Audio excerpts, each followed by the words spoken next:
Olá, sou Ricardo Ribeiro Souza. Vou estar falando com você sobre contração muscular e os tipos de fibras musculares mais predominantes nas posições de goleiro e atacante de futebol. O que é contração muscular? Refere-se ao deslizamento da actina sobre a miosina nas células musculares, permitindo os movimentos do corpo. As fibras musculares contêm os filamentos de proteína contrastes de actina e miosina, dispostas lado a lado. Esses filamentos se repetem ao longo da fibra muscular, formando o sarcômero. O sarcômero é a unidade funcional da contração muscular. Para que ocorra a contração muscular, são necessários três elementos. São eles: estímulo do sistema nervoso, as proteínas contrastes actina e miosina, e energia para a contração, fornecida pelo ATP. Uh, Como ocorre a contração muscular? O cérebro envia sinais através do sistema nervoso. O neurônio motor que está em contato com as fibras musculares capta. Quando próximo da superfície da fibra muscular, o axônio perde a bainha de mielina e dilata-se. Os nervos motores se conectam ao músculo através das placas motoras. Bainha de mielina é uma capa de tecido adiposo que protege suas células nervosas. Estas células são parte do sistema nervoso central, que transporta as mensagens entre o cérebro e o resto do corpo, tá?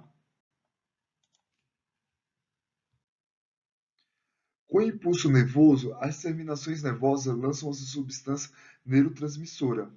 A acetilcolina liga-se aos receptores da membrana da fibra muscular, desencadeando o potencial de ação.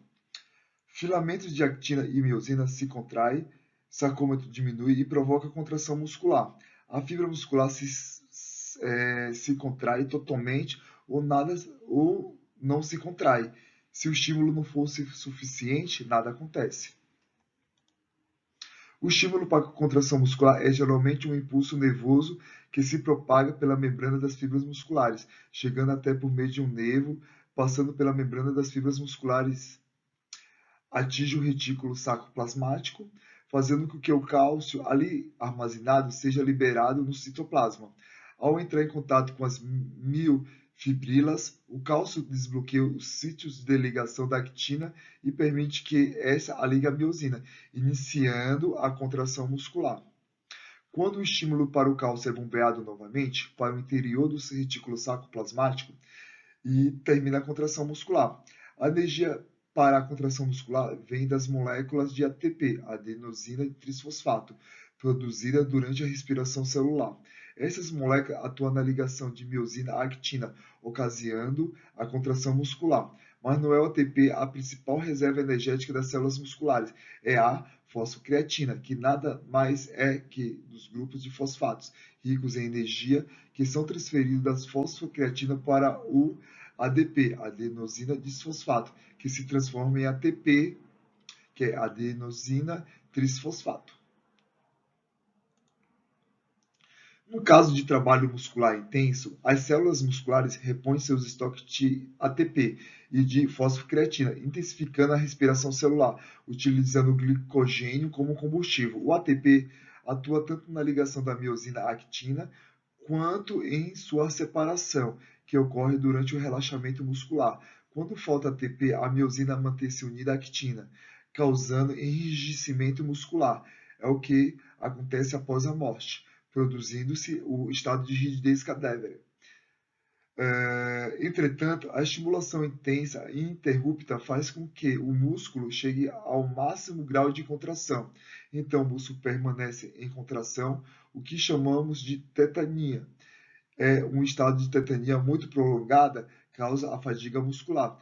Quando o músculo chega ao estado de fadiga, após um relaxamento por um certo tempo, perde a capacidade de contrair.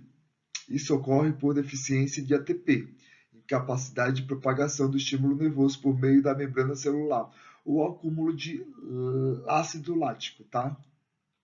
Uh, Tipos de contração muscular.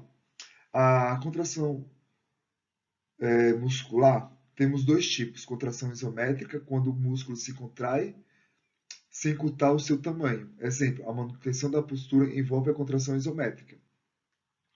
Contração isotônica, quando a contração promove o encurtamento do músculo.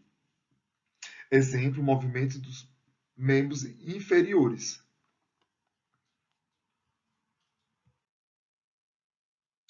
Uh, porque alguns atletas conseguem ter mais resistência e velocidade do que outros. As fibras musculares são classificadas em lentas e rápidas, 1 e 2. Sendo assim, atletas e treinadores tendem a classificar as pessoas em um dos dois grupos e dizem que o tipo de músculo determina a capacidade atlética. Isso é determinado também geneticamente, tá? Algumas pessoas podem ser capazes de melhorar ainda mais os resultados de seu treinamento, se conseguirem fazer conversões de tipo de fibra. Mas, obviamente, isso só se aplica a atletas avançados ou aqueles que realmente gostam de mergulhar profundamente na ciência do treinamento.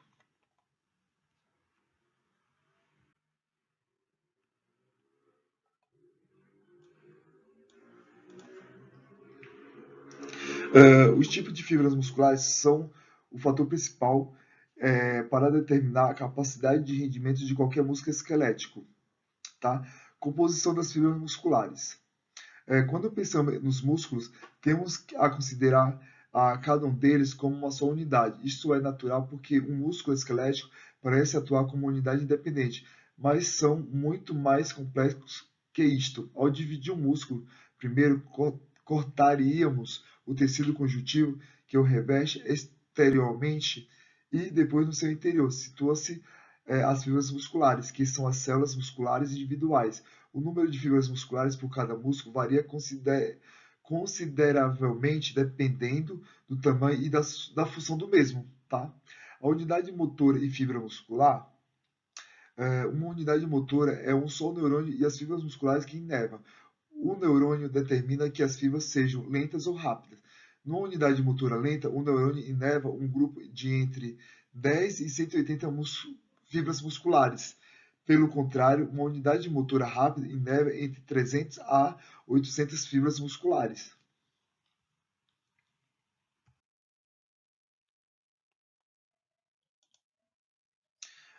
Tipo de fibras musculares.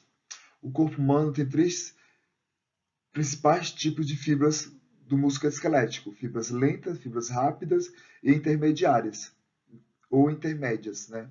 As fibras musculares são tipo 1, são referidos como de contração lenta, oxidativa, tipo 2A, contração rápida, oxidativa, tipo 2B, contração rápida, glicolítica, tá?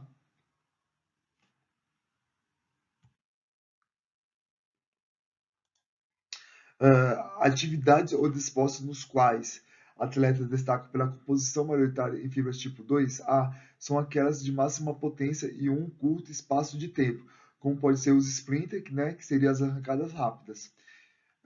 Isso fibras rápidas ou fibras do tipo 2A, tá?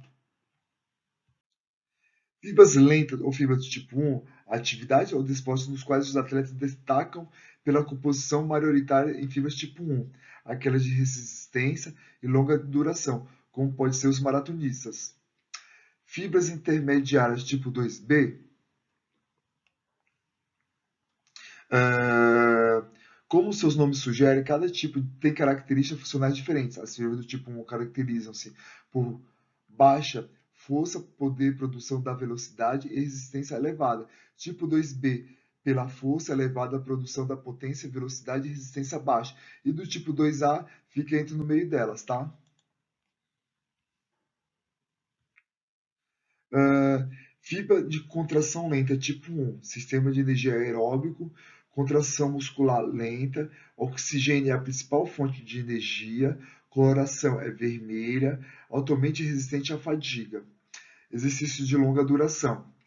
Fibras de contração rápida tipo 2, sistema de energia anaeróbico, contração muscular rápida, fonte de energia fosfocreatina e glicose, coloração branca, fadiga rapidamente, exercícios rápidos e intensos, tá? A principal diferença atende sobre o tipo de fibra e sua repercussão sobre o rendimento físico. O nosso tipo de fibra muscular pode influir no rendimento desportivo, para determinar se uma pessoa é naturalmente rápida ou forte.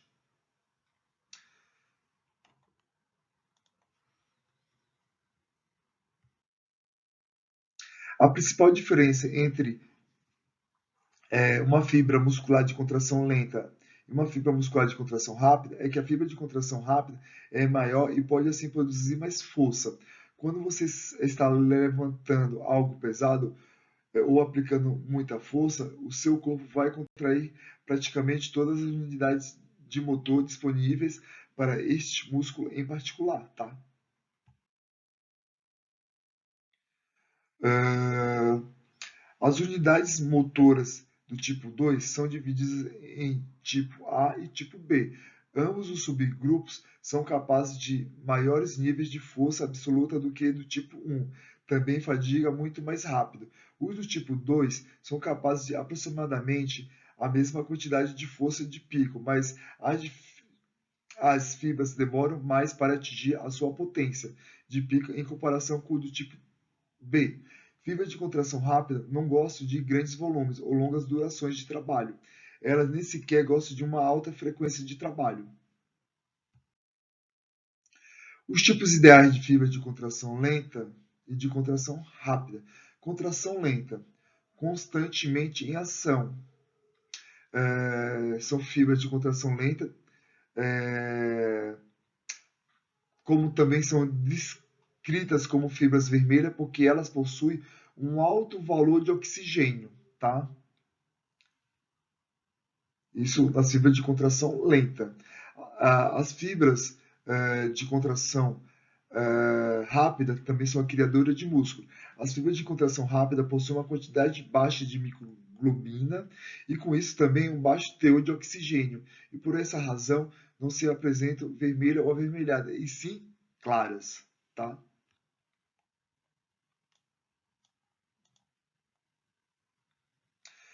As fibras intermediárias, todos os talentos, né? Se diferencia ainda um terceiro tipo. As fibras musculares intermediárias, que por sua vez se dividem em subtipos, de acordo com o aspecto através do qual são consideradas o fornecimento de energia, cor, potencial de força ou velocidade de contração, elas são tanto curto prazo como longo prazo, mas muito adaptável, tá?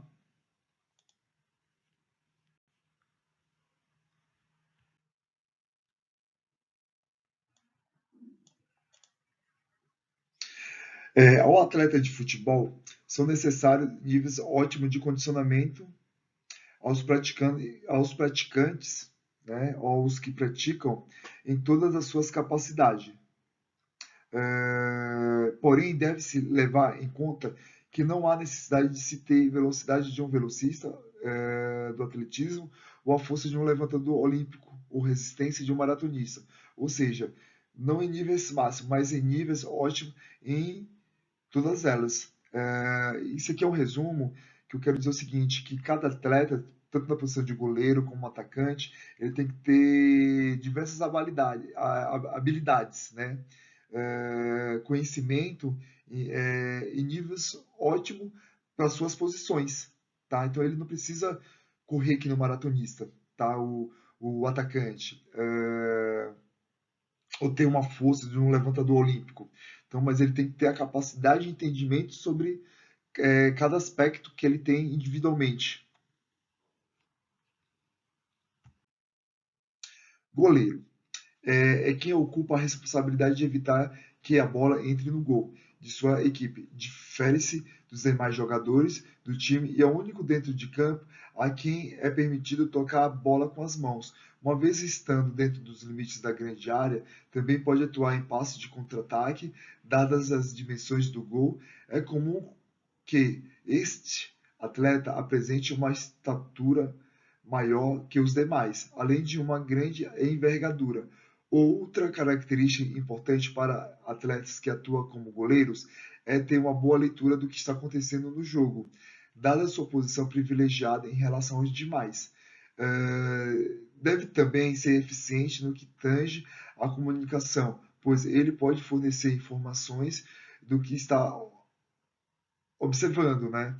temos como função primordial atuar na defesa, defendendo e impedindo que os adversários façam gols, como também fazendo jogadas com a bola.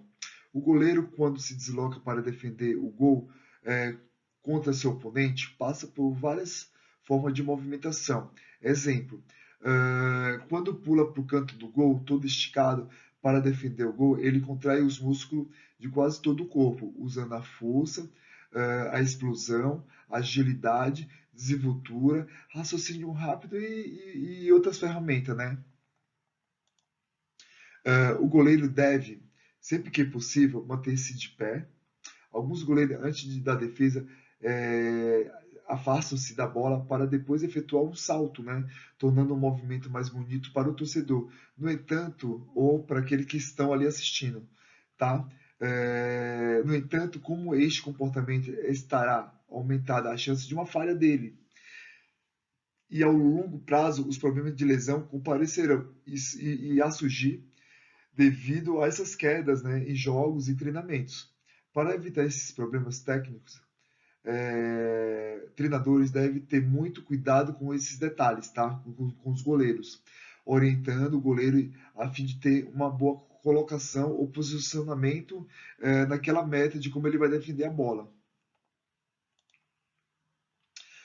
Característica psicológica do goleiro. No futebol, o goleiro é a posição que mais sente o peso da responsabilidade em suas costas, pois ele sempre está oscilando entre o herói e o vilão. Se realiza uma excelente partida no domingo, ele é o melhor do mundo. Mas se na quarta-feira ele falha, já não serve mais para o time, né, para a equipe. Infelizmente, essas coisas acontecem no meio do futebol.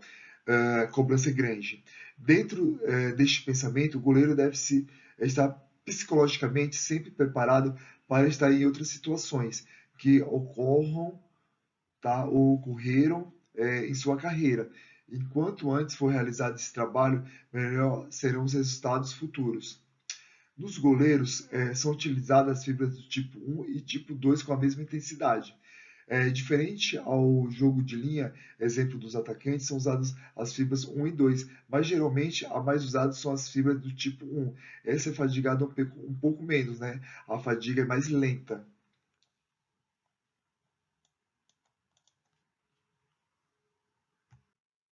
Atacante. A figura do atacante pode variar como de área ou de beirada, tá? O seu principal papel é criar jogadas ofensivas na área do time adversário, conseguindo assim concluir a gol. As nomenclaturas variam conforme o seu posicionamento em campo. Pode ser centroavante, segundo atacante ou ponta. Então, função ofensiva deve chegar à meta adversária e marcar os gols para a sua equipe. Participar de jogadas dando assistência aos companheiros, tá, do time que se aproxima da sua zona de atuação, além de participar da recomposição defensiva.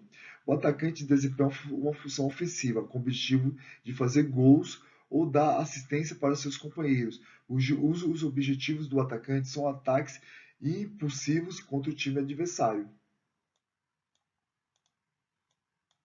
É, O atacante ponta, ou alguns chamam de extremo, são jogadores que atuam no ataque sempre pelas pontas do campo. Daí este nome, né? Sua principal função é abrir e armar o jogo pelas pontas e conduzir o jogo para a linha de fundo, cruzando a bola para a área ou adentrando a mesma para passe rasteiro ou finalização. A posição é tida como extinta por muitos, mas é comum ainda ver jogadores que ainda atuam nessa posição. Esses jogadores têm por função montar jogadas laterais de ataque. O centroavante é o atacante finalizador, tá? Ele é responsável por ser a referência no ataque, se colocando dentro da área, sendo responsável pelas finalizações, geralmente jogando entre os zagueiros. Costuma ter boa presença de área, oportunismo, precisão nos chutes e um bom cabeceio, tá? As fibras do tipo 1 é a mais utilizada por atletas dessa posição, né, entre os atacantes. Finalizando, aqui está as referências bibliográficas, né, do que nós conversamos, né? E é isso aí, muito obrigado e até uma próxima.